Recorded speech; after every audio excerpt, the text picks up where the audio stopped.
प्रवर्तते उत्तिष्ठ नरशार्दूल कर्तव्यं दैवमान्धवे कौसल्या सुप्रजा रामपूर्वा सन्ध्या प्रवर्तते उत्तिष्ठ नरशार्दूल. ഈ കൊച്ചമ്മയുടെ ഒരു കാര്യം, ഓണത്തിൽ പഴുക്കാൻ വെച്ച വാഴക്കൊല എന്റെ വീട്ടിലാണ് കൊണ്ടുവയ്ക്കുന്നത്.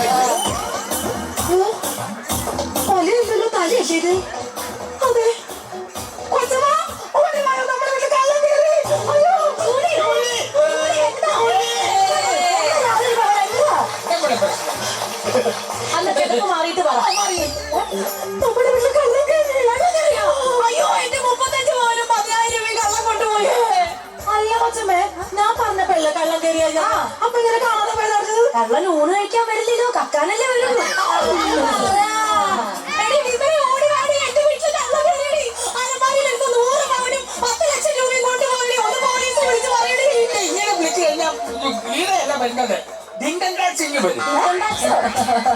പൈസ ഉണ്ടെന്ന് വിളിച്ചു പറഞ്ഞാൽ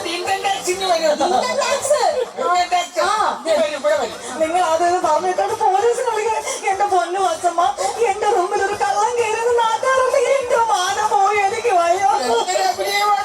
എന്തിനഭിനയം സംസ്ഥാനമാണ് ഇവിടെ വന്നു. ആരെയോ വിളിച്ചു കയറ്റി ടൈമിങ് തെറ്റിയപ്പോ ഉടനെ കള്ളനാണ്. നമ്മുടെ അമ്മാവൊക്കെ അടിച്ചേൽപ്പിക്കാൻ പറ്റുന്നില്ല. നീ ആരോടാ ഈ സംസാരിക്കണേ? എങ്ങോട്ടാണ് ഈ കയറി കയറി പോണേ? നീ ഇവിടുത്തെ വെറും വേലക്കാരിയാ. നിന്റെ ഭർത്താവ് ചന്ദ്രേട്ടൻ അവൻ ഇവിടെ കറങ്ങി വരുമ്പോ ചന്ദ്രോത്സവം കഴിയും. കള്ളം കള്ളന്റെ പാട്ടിന് പോകും. അയ്യോ, എന്തോ ചെയ്താരാ നോക്കുമോ? ഞാൻ ഈ സീറ്റ് മാറ്റുന്നു, ആ സമയം നീ ഇവിടെ തല അടിച്ച് പൊട്ടിക്കുന്നു. ഓക്കെ, അപ്പൊ തല അടിച്ച് പൊട്ടുന്ന സമയത്ത് തലച്ചോറ് ചിന്നിച്ചിതല്ലോ. ഓക്കെ, ഈ സമയം തലച്ചോറ് കണ്ട് ഞാൻ പൊട്ടിച്ചിരിക്കും. എനിക്കില്ലാത്ത എന്ത് കണ്ടാലും ഞാൻ ചിരിക്കും. ഒന്നും തോന്നരുത്. ഓക്കെ, നീ എനിക്കിനി ഒഴിക്കണ്ട, ഞാൻ നല്ല പൂസ. ഇനി വഴക്ക് മുതലാളി.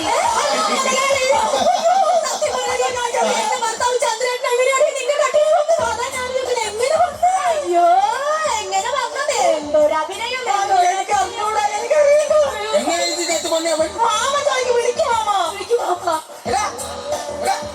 നിനക്ക് കള്ളോടിച്ചാലല്ല ഇങ്ങോട്ട് ആ പ്ലാച്ചിമട മാമനോ? മാമനെന്താ ഇവിടെ? ഞാനെന്താ ഇവിടെ? നീ എന്താണ് ഇവിടെ വന്ന് കിടക്കുന്നത്? ഞാനെന്താ ഇവിടെ? ഞാൻ എന്റെ റൂമിലല്ലേ കിടക്കേണ്ടത്? നീ കേൾക്കുന്നുണ്ടൊക്കെ. നീ എന്തിനാണ് എന്റെ റൂമിൽ നിൽക്കുന്നത്? മുതലാളി ഇപ്പൊ എന്റെ റൂമിലെ മുതലാളി. എന്റെ ശബ്ദം എന്താന്ന് പറ. സത്യം പറ. അയ്യേ, ഞാൻ ജൂലിയുടെ റൂമിലാണോ? നീ ജൂലിയുടെ റൂമിൽ എങ്ങനെ വന്നു? സുശീല, സുശീല ഇവിടെ വാ. നീ എന്തിനാണ് ചെയ്തത്? അപ്പൊ അത്രയ്ക്ക് ഭാരമായോ ഞാൻ നിനക്ക്? എന്നെ പൊക്കിയെടുത്ത് ഇവിടെ കൊണ്ടിട്ട് ഞാൻ വല്ലപ്പോഴും ഇത്തിരി മദ്യപിക്കുന്നല്ലത്. അല്ലാതെ ഞാൻ എന്ത് ചെയ്യും? നീ എന്തിനാണ് ഇവിടെ കൊണ്ടിട്ട്? എന്നെ മണ്ടക്കൊട്ടതിനെ ഞാൻ പണ്ടെന്നാ വെയിലേക്കൂടെ പോയിരുന്നു. നീ ഇങ്ങനെ ബഹളം വെക്കുന്ന പോലെ ഒന്നുമില്ല. ഞാനിപ്പോഴും കനകനാണ്. ഞാനിപ്പോഴും കന്യകനാണെന്ന്. അയ്യാണ് നീ എന്തിനാണ് ഈ കിടന്ന് ബഹളം വെക്കുന്നത്? എന്തിനാണ് ഇങ്ങനെ ബഹളം വെക്കുന്നത്? നീ ഒരു കാര്യം മനസ്സിലാക്കണം. നിന്റെ തലേ തൊന്നും നിന്നാണ് സത്യം. നിന്നാണ് സത്യം. നിന്റെ ചേട്ടന് ഇതുവരെ ഒരു പോറൽ പോലും ഏറ്റിട്ടില്ല. പോറലെത്താതിരിക്കാൻ നിന്റെ ഡയറക്റ്റ് സ്ക്രീൻ കാർഡ് ഒട്ടിച്ചിട്ടുണ്ട്. ഈ പ്ലാച്ചിമട മാമൻ എന്തിനാണ് ചുമ്മാ ഇങ്ങനെ അനാവശ്യമായിട്ട് സംസാരിക്കുന്നത്? പോറലില്ലാതെയാണോ പാവാടയിൽ ഒരു കീറൽ? പാവാടയോ? ഇത് നിന്റെ പാവാടയല്ലേ? സത്യമായിട്ട് നീ പച്ചമ്മയുടെ പാവാടയാ. ഞാൻ നിനക്ക് തന്നല്ലോ, അപ്പൊ നിന്റെ പാവാടയായില്ല. അതെങ്ങനെ ശരിയാവും? നീ അല്ലേ നമുക്ക് പാവാട കൊടുത്തത്? അപ്പൊ അത് നിന്റെ പാവാടയല്ലേ? അപ്പൊ അതിന്റെ ഉടമസ്ഥൻ നീയല്ലേ? അപ്പൊ നിന്റെ പാവാട. ഇതുപോലൊരു ഭർത്താവിന്റെ ജീവിതത്തിൽ വേണ്ട. നീ ഇല്ലാത്തൊരു ജീവിതം എനിക്ക് വേണ്ട. പാടിയിക്കോട്ടെ. അബദ്ധത്തിൽ പറ്റിപ്പോയതാണ്. നീ ക്ഷമിക്ക. നീ പറയുന്ന പോലൊന്നും അല്ല. നീ വിശ്വസിക്കുന്നതൊന്നും കറക്റ്റ് അല്ല. അല്ല, നടന്ന സംഭവം ഞാൻ പറയാം. ആദ്യം കിടന്ന സംഭവം പറ. വയസ്സായി കിടന്ന സംഭവം ഒന്നും അറിയാതെ അറിയാത്ത പോലെ ഇവിടെ നടന്ന കാര്യങ്ങൾ എന്നെ നീ പറയാം. ഞാൻ പറയാം. ഇന്നലെ ഊണ് വെച്ച് കഴിഞ്ഞപ്പോ നീ തിരുവോണമായതുകൊണ്ട് ഇവിടെ തിരുവാതിര കളിക്കാൻ പോയി. തിരുവാതിരക്ക് പോയി. ഇവിടെ പോയി കഴിഞ്ഞപ്പോഴത്തേക്ക് ഞാൻ സുഭാഷിന്റെ വീട്ടിൽ പോയി. സുഭാഷിന്റെ എന്റെ കൂട്ടുകാരന്റെ കൂട്ടുകാരൻ സുഭാഷിന്റെ വീട്ടിൽ ചെന്നപ്പോഴത്തേക്ക് ഒരു 5-6 ഫുള്ള് അവിടെ എടുത്ത് വെച്ചേക്കാണ്. പിന്നെ ഫുള്ള് കണ്ട ഞാൻ വിടുവോ വെച്ച് കയറ്റി കൊടുത്തു. ബോധം പോയി കഴിഞ്ഞപ്പോഴത്തേക്ക് ഞാൻ വീട്ടിലേക്ക് വന്നു. റൂം മാറിപ്പോയി. ഇതാണ് സംഭവം, സത്യം. അയ്യോ മാമ റൂം മാറിപ്പോയതാ. മാറാങ്കിൽ ആള് പറഞ്ഞതിനും വലിയ താമസമൊന്നുമില്ല. അയ്യോ എടി നീ സത്യം പറ. ഞാൻ തിരുവാതിര കളിക്കാൻ പോയി. അത് കഴിഞ്ഞിട്ടാണോ ചേട്ടൻ പുറത്തു പോയത്? ചേട്ടൻ നിന്നോട് എന്ത് പറഞ്ഞിട്ടാ പോയി? മുതലാളി പറഞ്ഞു എത്ര വൈകിയാലും ഞാൻ വരും, വാതിൽ കുറ്റിയിടണ്ടെന്ന് പറഞ്ഞു. അല്ല, ഇവിടെ വാതിൽ കുറ്റിയിടണ്ടെന്നാണ് ഞാൻ പറഞ്ഞത്. മെയിൻ വാതിലിന് കുറ്റിയിടണ്ട, ഞാൻ അടിച്ച് പീസായിട്ടായിരിക്കും വരുന്നത്. അങ്ങനെയാണ് പറഞ്ഞത്. അത് ശരി, ചേട്ടൻ പറഞ്ഞേ മെയിൻ വാതിൽ കുറ്റിയിടണ്ടെന്നോ, അല്ലാതെ നിന്റെ വാതിൽ കുറ്റിയിടണ്ടെന്നല്ല. മുതലാളി അങ്ങനെ എടുത്തു പറഞ്ഞപ്പോ എന്റെ പൊട്ട മനസ്സിൽ ഇങ്ങനെയാ ഇത് ജൂറി കണ്ടാൽ നവ്യാകാരം ഇരിക്കുന്ന സംസ്ഥാന അവാർഡ് നിങ്ങൾ അവാർഡ് കൊടുക്കാതിരിക്കുക എന്തെങ്കിലും ചെയ്യും. ഈ പാവാടയ്ക്ക് ഒരു തീരുമാനം ഉണ്ടാക്കാതെ ഈ ബന്ധം മുന്നോട്ട് പോവില്ല. സുശീല, നീ ഇങ്ങനെ ബഹളം ഉണ്ടാക്കുന്ന പോലെ ഒരു കാര്യമില്ല. ഞാൻ പറഞ്ഞില്ലേ, ഞാൻ ഇന്നലെ പറഞ്ഞതൊക്കെയാണ് സത്യം. അഭിനയത്തിന്റെ അങ്ങേയറ്റം പോലെ നീ അഭിനയത്തിന്റെ അങ്ങേയറ്റം. സംസ്ഥാന നടിക്കുള്ള അവാർഡ് ഇവിടെ നോക്കുമ്പോൾ സംസ്ഥാന നടനുള്ള അവാർഡിന് വേണ്ടി രാഷ്ട്രീയ മത്സരങ്ങൾ നടക്കും. അതൊക്കെ ജൂറി അല്ലേ തീരുമാനിക്കേണ്ടത്? അതൊക്കെ ജൂറി അല്ലേ തീരുമാനിക്കുന്നത്? അറിയിക്കോളെ ഈ ജൂറിനും ഈ ജൂറി യാദർച്ഛികമായിട്ട് സുഭാഷ് നീയല്ലേടാ? ആ ശരി, അതാ ഞാൻ വിളിച്ചാണ് വിളിയാക്കുന്നത്.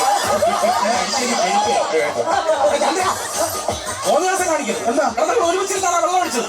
ഒരു വാക്കോട് പറയാൻ നീ ഇവിടെ ഇറങ്ങിപ്പോയത്. ഓ എന്റെ പൊന്നളിയാ, സോറി, എന്നോട് ക്ഷമിക്കും. ഞാൻ ഇന്നലെ ഭയങ്കര ഓവറായിരുന്നില്ലേ? ഞാൻ ഓവറല്ല, മെയിൻ്റെ ഓവർ. ആരെ കൊണ്ട് ഒന്നും ജയിച്ചിട്ടില്ല, ഒരു റണ്ണ് പോലും വിട്ടുകൊടുത്തിട്ടില്ല. അറിയാമെന്നല്ല കാണിച്ച കോപ്രായങ്ങൾ. നല്ലൊരു തിരുവോണം കുളമാക്കി. ഞാൻ പറയും എന്റെ വീട്ടിൽ നിന്ന് വെള്ളം അടിച്ചിട്ടേ സുഖമില്ലോടെ എന്റെ അമ്മൂമ്മ അലമാരിക്കകത്ത് ചടച്ച് പഴയ സാധനങ്ങളൊക്കെ അലമാരിക്കകത്താ ഇരിക്കേണ്ടത്. ആളിക്കൂട്ടി കിടന്ന പട്ടിയെ പശുക്കുട്ടി എന്ന് പറഞ്ഞ് പശുവിന്റെ അടുത്തുകൊണ്ട് പാല് കുടിപ്പിച്ച് നീ മേലാ നീ എന്റെ വീട്ടിൽ കയറിയാ എന്നെ വെട്ടുമെന്ന് എന്റെ പെണ്ണുമ്പോൾ എന്റെ അടുത്ത് പറഞ്ഞിരിക്കുന്നത്.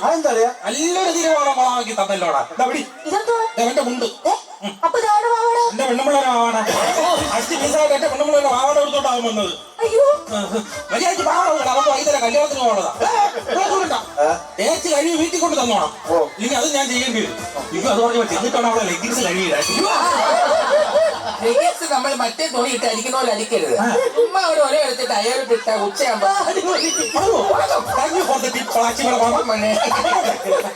വീട്ടിൽ കയറിയാ അപ്പൊ എങ്ങനെ ഇരിക്കുന്ന എല്ലാരും കൂടെ എന്തോ ഒരു ബഹളമായിരുന്നു. എനിക്ക് സമാധാനം തന്നോ? എന്നെ എന്തൊക്കെ രീതിയിലാണ് ഇവളെന്നെ സംശയിച്ചത്? എന്നെ ഇവളെ ചേർത്ത് എന്തൊക്കെ കഥകളായിരുന്നു? ആ കഥകൾ ഉണ്ടായിരുന്നെങ്കിൽ ഒരു 7 സീരിയൽ 7 ചാനൽ ഞാൻ കൊണ്ടു കൊടുത്തു. ചന്ദ്രേട്ടാ ക്ഷമിക്ക, ഞാൻ ഭാര്യയല്ലേ, സോറി. എന്ത് ഭാര്യ? എന്റെ പൊന്നു അച്ഛന്റെ കുറച്ചങ്ങോട്ട് ഉയരങ്ങോട്ട് മുകളിലോട്ട് പോയി. ക്ഷമിക്കടി ജൂലി. മാമ എനിക്കിപ്പഴാ സമാധാനായത്. ഇപ്പൊ നിന്റെ സമാധാനം പോകാൻ തുടങ്ങുന്നുള്ളു മോളെ. അതെന്താ? ആരാ പാവാടയാ? സുഭാഷിന്റെ ഭാര്യയുടെ. സുഭാഷിന്റെ ഭാര്യയുടെ പാവാടയാണോ? അന്ന് മുതൽ ഞാൻ പറയുന്നുണ്ട്, ഈ സുഭാഷിന്റെ 2 പിള്ളേർക്ക് യവന്റെ ഷേപ്പാന്ന് പറഞ്ഞപ്പോ നീ വിശ്വസിച്ചോ? അന്ന് ഇരിക്കട്ട മാമൻ, ഒരു മനുഷ്യൻ ഇവിടെ കിടന്ന് ഉയരെരിഞ്ഞ് നിൽക്കുമ്പോ അവിടെ വന്ന് ഈ ചെറ്റവർത്താനം പറയുന്നത് ശരിയാണോ? തീയില്ലാതെ പുക ഉണ്ടാകത്തില്ലല്ലോ. അരണി കടന്നുണ്ടാക്കണം. ഇപ്പൊ പുകയുന്നുണ്ടോ? ഇപ്പൊ നിന്നെയാ കത്തിയല്ലോ, പിന്നെ പുക.